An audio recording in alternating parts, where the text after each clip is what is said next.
Today, we're looking at some old footage of Naftali Bennet arguing on Al Jazeera. And hey, guys, it's David Konikoff here. And today, we're looking at some old footage from Naftali Bennet arguing on Al Jazeera.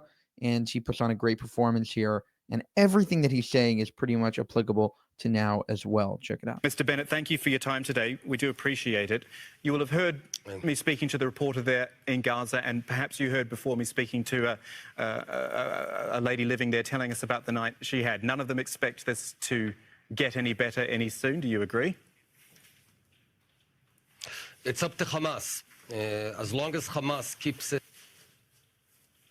a deliberate attack in order to murder Israelis across the state. By the way, Arabs and Jews alike. Hamas already murdered 2 Arab Israelis in LOUD, the city of LOUD.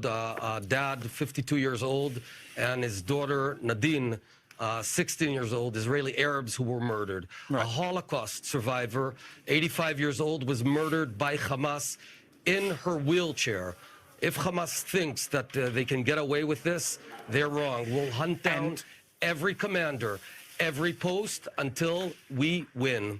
And the 53 people who've died in Gaza, including 14 children, are they all members of Hamas who needed to die? Indeed, Hamas killed them. Because when no, you they hide didn't. your Israeli rockets airstrikes killed behind, yes, they did. No, come on. They were Israeli airstrikes. People behind women and children. You are effectively murdering your own people. Make no mistake. I spent the night in the shelter with my family in the city of Ra'anana. We will defend ourselves. And if Hamas decides to turn schools into terror bases and hospitals in a cowardly manner into terror bases, they are responsible for murdering their own people. Well, you have a shelter to go to. The 2 million people in Gaza don't. They're locked in as well. So you can't simply say that Hamas effectively killed them because it was an Israeli airstrike which killed them. If you're hitting residential buildings, if you're hitting police buildings, media buildings, that's why they're dying. That's nonsense. Hamas, instead of taking its money and investing in hospitals, in schools, in building a future for its people, it's spending all its money on terror and trying to kill Israelis. It's both stupid and wrong. It's stupid because they're not going to succeed, because we're strong and we're going to defend ourselves. Okay. And you know, I'm in the opposition now, but make no mistake, we are all united. We stand strong, united.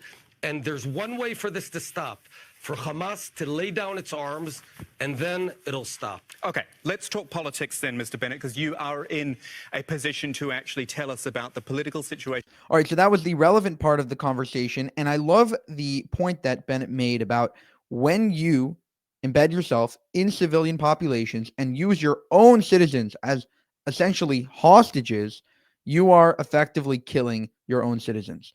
It's the exact same situation as if a bank robber goes and takes a hostage and then a policeman ends up shooting the hostage in an attempt to, kill the perpetrator, kill the bank robber.